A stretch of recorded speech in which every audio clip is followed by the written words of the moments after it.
Welcome to level 1 linear equations. So let's start doing some problems. So let's say I had the equation 5, that's a big fat 5, 5x equals 20. So at first this might look a little unfamiliar for you, but if I were to rephrase this, I think you'll realize this is a pretty easy problem. All this is the same thing as saying 5 times question mark equals 20. And the reason why we do the notation a little bit, we write the 5 next to the x because when you write a number right next to a variable, you assume that you're multiplying them. So this is just saying 5 times x, so instead of a question mark, we're writing an x. So 5 times x is equal to 20. Now most of y'all could do that in your head. You can say, well, what number times 5 is equal to 20? Well, it equals 4. But I'll show you a way to do it systematically just in case that 5 was a more complicated number. So let me make this my pen a little thinner. Okay. So rewriting it, if I had 5x equals 20, we could do two things, and they're essentially the same thing. We could say we just divide both sides of this equation by 5, in which case the left-hand side, those two 5's will cancel out, we'll get x, and then the right-hand side, 20 divided by 5 is 4, and we would have solved it. Another way to do it, and this is actually the exact same way, we're just phrasing it a little different. If you said 5x equals 20, instead of dividing by 5, we could multiply by 1/5. And if you look at that, you can realize that multiplying by 1/5 is the same thing as dividing by 5, if you know the difference between dividing and multiplying fractions. And then that gets the same thing. 1/5 times 5 is 1, so you're just left with an x equals 4. I tend to focus a little bit more on this because when we start having fractions instead of a 5, it's easier to just think about multiplying by the reciprocal. Actually, let's do one of those right now.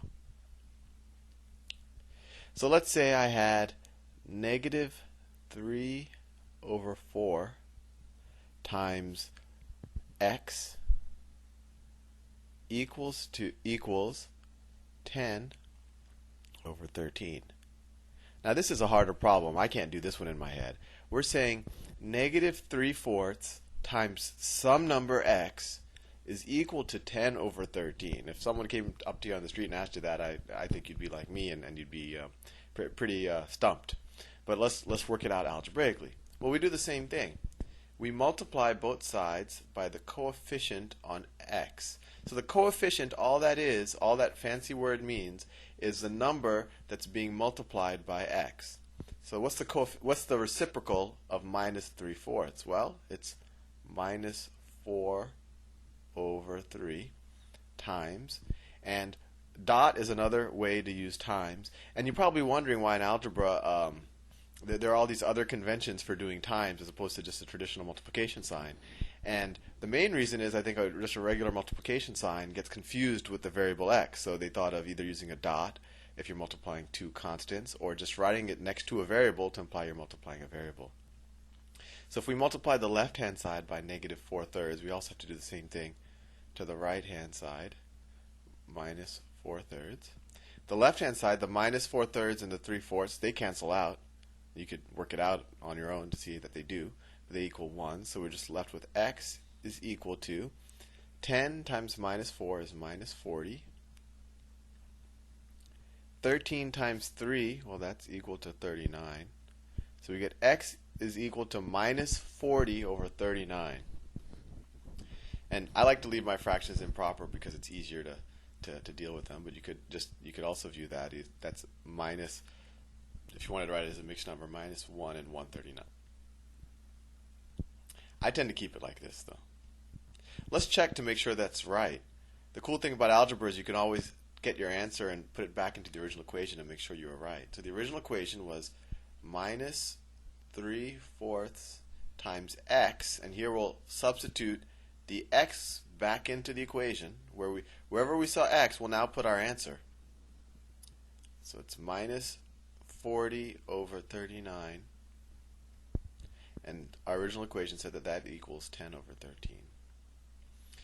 Well, and once again, when I just write the 3/4 times right next to the parentheses like that, that's just another way of writing times. So minus 3 times minus 40 is minus 100, and actually we could do something a little bit simpler. This 4 becomes a 1, and this becomes a 10. If you remember how when you're multiplying fractions, you can simplify it like that. So it actually becomes plus 30, because we have a minus times a minus, and 3 times 10, over, the 4 is now 1, so all we have is left is 39.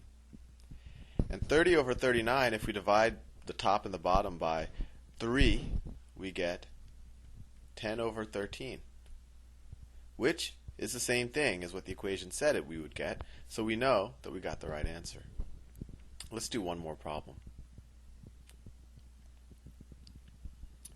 Minus 5, 6, x is equal to 7/8.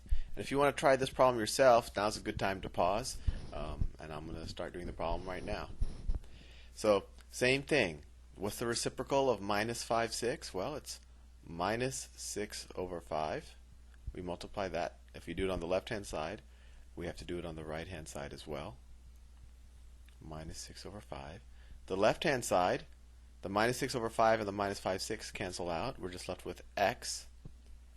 And the right-hand side, we have, well, we can take we can divide both the 6 and the 8 by 2. So this becomes negative 3. This becomes 4.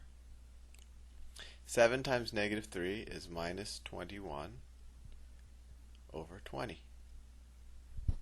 And assuming I haven't made any careless mistakes, that should be right. Actually, let's just check that real fast. So minus 5, 6 times minus 21 over 20.